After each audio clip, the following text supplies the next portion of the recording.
Hello friends and dear students, स्वागत है आप सबका आपके अपने चैनल फार्मेसी जोन में। मैं हूं आशुतोष शुक्ला। दोस्तों, आज के इस वीडियो में हम लोग डिस्कस करने वाले हैं बी फॉर्म 8 सेमेस्टर के सब्जेक्ट फार्मास्यूटिकल मार्केटिंग मैनेजमेंट के यूनिट सेकंड के टॉपिक प्रोडक्ट लाइफ साइकिल के बारे में।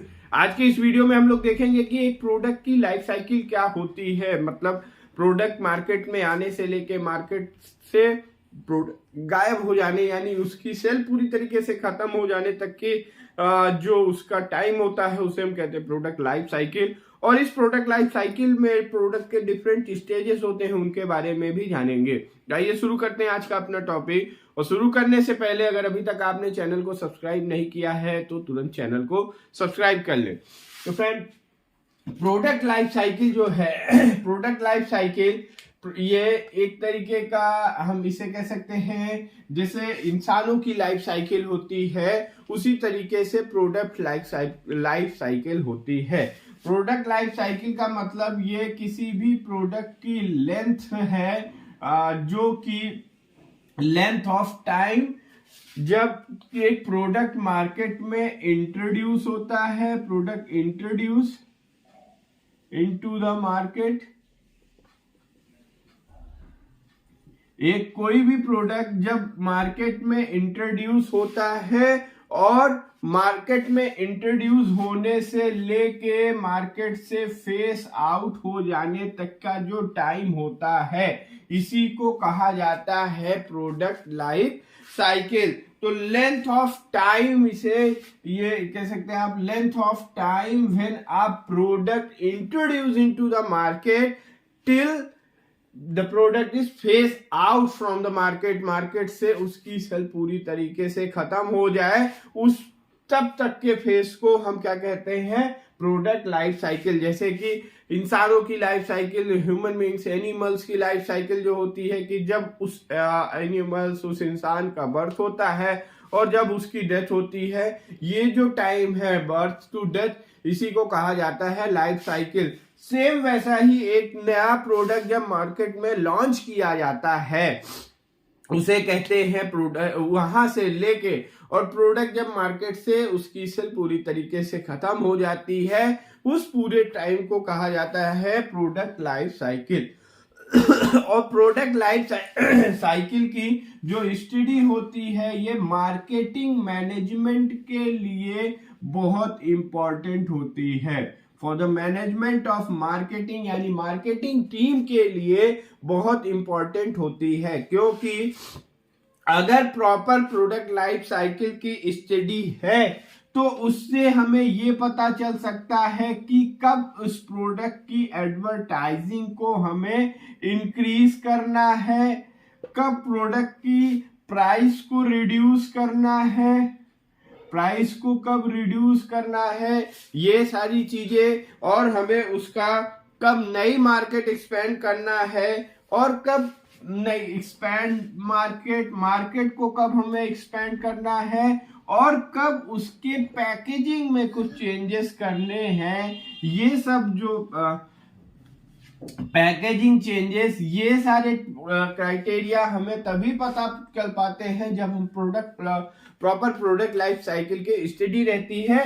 और इन सब चेंजेस करने से अगर एडवर्टाइजिंग में हम चेंज कर दे रहे हैं, अभी हम आगे डिस्कस करेंगे कि प्रोडक्ट लाइफ साइकिल में क्या क्या कौन कौन से स्टेजेस होते हैं। तो अलग अलग स्टेजेस में अगर हम ये सब कुछ स्टेप्स उठा ले रहे हैं तो फिर से हम प्रोडक्ट की मार्केट वैल्यू को मेंटेन कर सकते हैं, प्रोडक्ट के स्टेजेस को मेंटेन कर सकते हैं, उसकी सेल को मेंटेन रख सकते हैं। तो अब हम डिस्कस करते हैं stages of product life cycle. Product life cycle के कौन कौन से स्टेज होते हैं। तो मेन 5 स्टेज होते हैं, 5 स्टेज होते हैं प्रोडक्ट लाइफ साइकिल के।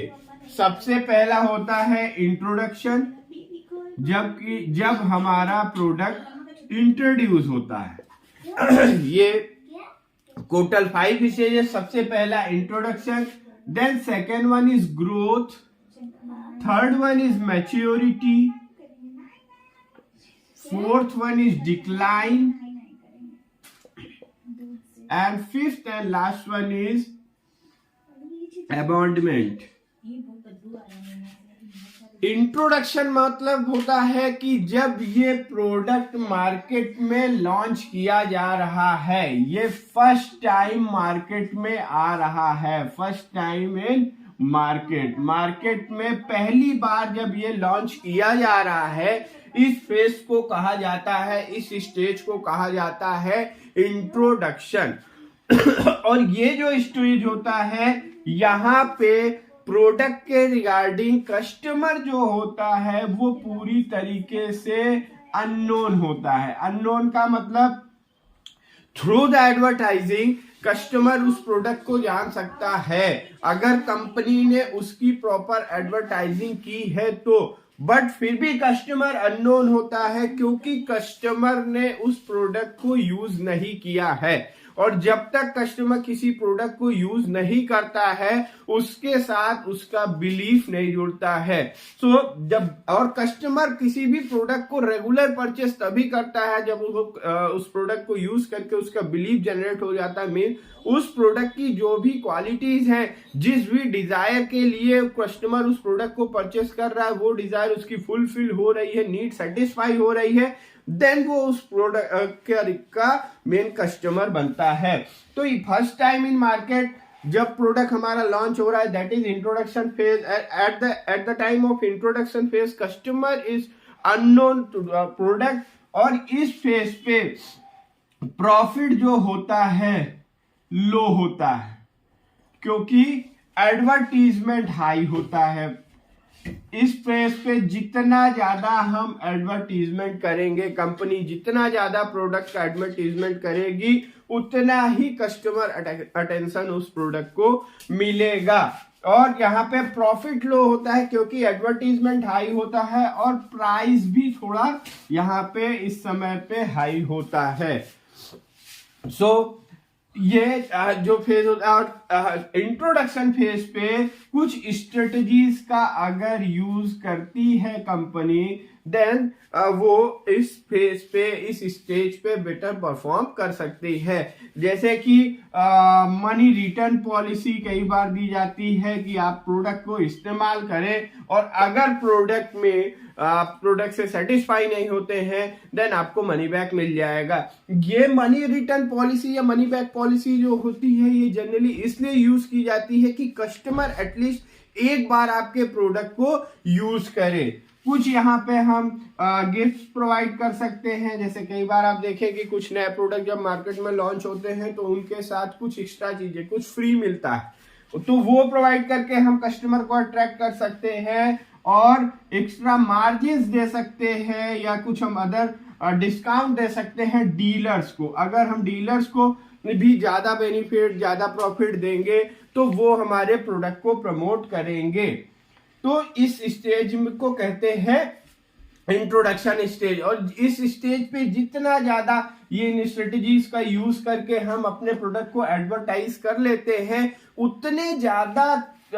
उतना ज्यादा ही कस्टमर तक हमारा प्रोडक्ट पहुंच पाता है। और इस फेज का नाम ही है इंट्रोडक्शन, यानी इस फेज का, इस स्टेज का मोटिव है कि ज्यादा से ज्यादा कस्टमर तक अपनी प्रोडक्ट की रीच बनाना। ज्यादा से ज्यादा कस्टमर तक अपना प्रोडक्ट पहुंचेगा तो ऑटोमेटिक उसका इंट्रोडक्शन होगा। Then second stage is growth stage. अगर प्रॉपर इंट्रोडक्शन हुआ, प्रॉपर इंट्रोडक्शन फेज पे प्रॉपर टाइम दिया कंपनी ने, देन प्रोडक्ट हमारा ग्रो करने लगता है। फॉर एग्जाम्पल, आपने यहाँ पे 100 कस्टमर्स पे इंट्रोड्यूस किया, बिफोर इंट्रोडक्शन आपके पास ये जो कस्टमर बेस था ये 0 हो गया था। अब जब हम ग्रोथ स्टेज पे पहुंचेंगे और इन 100 कस्टमर्स ने हमारे प्रोडक्ट को परचेस करा, अगर हमारे प्रोडक्ट में क्वालिटी है, उसमें जो भी फीचर्स हैं, तो ये इनमें से 60 कस्टमर्स फिर हमारे प्रोडक्ट को परचेस करेंगे, देन हमारी जो सेल है वो 0 से कहां पे पहुंच गई, 60 पे। तो यहाँ पे हम ग्रो कर रहे हैं और उसके साथ साथ ही एडवर्टीजमेंट्स जो है ये पैरेलली चलते रहते हैं। मतलब हम और इंट्रोडक्शन वाला जो स्टेज है, अब ग्रोथ स्टेज पे आने पे ऐसा नहीं कि इंट्रोडक्शन स्टेज खत्म हो गया, एडवर्टीजमेंट्स चलते रहते हैं और भी स्ट्रेटेजीज यहाँ पे ज्यादा चलती रहती हैं जिससे कि हम ग्रोथ स्टेज को मेंटेन करते रहते हैं। फिर थर्ड स्टेज जो आता है, यहाँ पे थोड़ा जो प्रॉफिट मार्जिन होता है वो इंक्रीज हो जाता है। प्रॉफिट मार्जिन इंक्रीज हो जाएगा क्योंकि एडवर्टीजमेंट लेवल थोड़ा कम हो जाता है। इस जो इंट्रोडक्शन लेवल होता है यहाँ पे कंपटीशन नहीं होता, कंपटीशन वेरी लो होता है। बट कंपटीशन लो होने का कारण क्या है, क्योंकि मार्केट में आप नए हैं तो जो भी राइवल कंपटीटर्स है, जो एग्जिस्टिंग कंपनियां हैं वो यहाँ पे ज्यादा फोकस नहीं करते। बट जैसे ही आप ग्रोथ करने लगते हैं देन जो आपका कंपटीशन है वो इंक्रीज कर जाता है और कंपटीशन को फाइट करने के लिए, कंपटीशन को बीट करने के लिए हम यहाँ पे जो अपने प्रोडक्ट का प्राइस है इसको भी एज पर कंपटीशन के करते हैं, इसको प्राइस को हम मेंटेन करते हैं। तो इस फेज को कहा जाता है ग्रोथ। देन थर्ड जो इंपॉर्टेंट फेज है, ये थोड़ा ध्यान में रखने वाला फेज है, दैट इज मैच्योरिटी। मैच्योरिटी का मतलब है यहाँ पे सैचुरेशन आ जाता है। सैचुरेशन का मतलब कंपनी ग्रो करके अपने मैक्सिमम कस्टमर्स को अटेंड कर लेती है। यहाँ इस फेज में हमारे जो सिंपल है, सैचुरेशन मतलब ज्यादा से ज्यादा कस्टमर को कंपनी अट्रैक्ट कर लेती है या कंपनी अपने ज्यादा से ज्यादा कस्टमर तक प्रोडक्ट पहुंचा देती है। सैचुरेशन फेज पे यहाँ पे प्रॉफिट इस समय पे सबसे ज्यादा होता है और कंपटीशन भी ज्यादा होता है।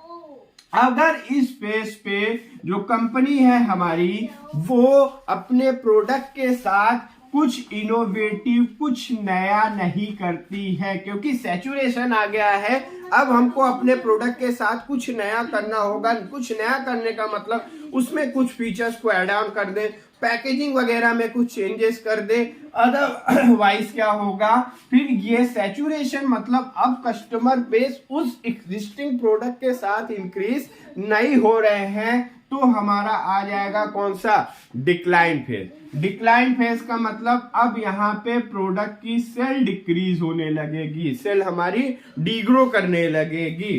तो मैच्योरिटी वाले फेज को अगर यहाँ पे हम कुछ चेंजेस कर देते हैं, अपने प्रोडक्ट के साथ कुछ इनोवेशन कर देते हैं, देन वो वापस से चला जाएगा ग्रोथ स्टेज पे और हमारे प्रोडक्ट की ग्रोथ पे चला गया, यानी एक स्टेप पीछे चला गया और हमारी प्रोडक्ट की प्रॉपर सेल मेंटेन रहेगी। और अगर ये और डिक्लाइन जब आ जाता है तब तो कंपनी को एक्स्ट्रा अटेंशन की जरूरत पड़ती है, प्रॉपर ध्यान देने की जरूरत पड़ेगी कि कुछ ना कुछ इनोवेटिव करना ही है, अदरवाइज अबॉन्डमेंट हो जाता है। अबॉन्डमेंट मतलब वो प्रोडक्ट फिर मार्केट से फेज आउट हो जाएगा, वो प्रोडक्ट मार्केट से बाहर हो जाएगा। तो ये है प्रोडक्ट लाइफ साइकिल और इसको अगर हम एक ग्राफ की हेल्प से समझें तो ये इस तरीके से, ये ऐसा और ये इस तरीके से कुछ ग्राफ इसका बनता है। इस ग्राफ में आपको ये जो स्टेज है ये है इंट्रोडक्शन, ये स्टेज है ग्रोथ स्टेज, यहाँ पे ये आपके देखें ये सैचुरेशन आ जाता है तो इसे हम कहते हैं मैच्योरिटी, यहाँ पे हो रहा है डिक्लाइन, और अगर डिक्लाइन को नहीं मेंटेन किया गया तो मार्केट से प्रोडक्ट फेज आउट यानी मार्केट से बाहर हो जाता है। इसको आइए हम एक एग्जांपल्स के थ्रू देखते हैं। प्रोडक्ट लाइफ साइकिल के को समझने के लिए हम कुछ एक एग्जांपल्स के थ्रू देखते हैं। तो यहाँ पे हम एग्जांपल लेंगे एक वेल नोन कंपनी का जो है कोका कोला। कोका कोला ने क्या किया, इन्होंने अप्रैल 1985 में अपना एक ये कोल्ड ड्रिंक्स की ब्रांच है, कंपनी है, बेवरेज प्रोवाइड करती है। तो इन्होंने क्या किया, 1985 में एक न्यू ड्रिंक लॉन्च किया। न्यू ड्रिंक इसीलिए लॉन्च किया कि इनका जो एग्जिस्टिंग प्रोडक्ट था वो मैच्योरिटी की ओर बढ़ रहा था। तो इन्होंने न्यू ड्रिंक लॉन्च किया, और न्यू ड्रिंक लॉन्च करते ही जो कोका कोला कंपनी की फोन लाइन थी, इनको डेली 1500 कॉल्स रिसीव होने लगी। कॉल्स क्यों? कि ये जो न्यू ड्रिंक की कंप्लेन के लिए, और उसी के साथ साथ बहुत से लोगों ने प्रोटेस्ट भी किया to bring the new old drink back. इस न्यू ड्रिंक को हटा के पुरानी ड्रिंक को वापस लाने के लिए बहुत से लोगों ने प्रोटेस्ट भी किया। तो इस प्रोटेस्ट और विरोध को झेलते हुए जो ये नया ड्रिंक आया था, टोटल 79 डेज में ही इसकी पूरी लाइफ साइकिल कंप्लीट हो गई। यानी 79 डेज में ही प्रोडक्ट हमारा ये जो कोका कोला प्रोडक्ट था ये मार्केट से बाहर हो गया। तो ये इसकी हो गई लाइफ साइकिल। अब उसी तरीके से एक और एग्जांपल देखते हैं। एक ओल्ड्स मोबाइल करके कंपनी थी जो कि कार बनाती थी। ओल्ड्स मोबाइल कंपनी, ये कार मैन्युफैक्चरिंग कंपनी थी। ये स्टार्ट हुई कब? 1897 में, और इन्होंने 1908 में एक जर्नल इंडिया कंपनी से अपना टाई अप किया, और फिर आगे 1916 में ये पहला V8 इंजन लेके आए। फर्स्ट V8 इंजन इन कार ये लेके आए, first V8 engine in car in 1916। और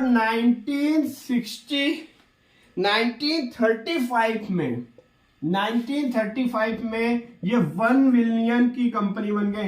इनकी जो सेल थी वो 1 मिलियन तक पहुंच गई। 1984 में जो जनरल इंडिया ने अनाउंस किया कि अब जनरल इंडिया कंपनी जिसके साथ ओल्ड्स मोबाइल ने टाई अप किया था, इन्होंने अनाउंस किया कि अब जो है सेल वो डाउन जा रही है, ऑटोमोबाइल्स की या कार की सेल खत्म हो रही है। और अप्रैल 2004 में ये जो ओल्ड्स इंडिया कंपनी थी ये पूरी तरीके से मार्केट से फेस आउट हो गई।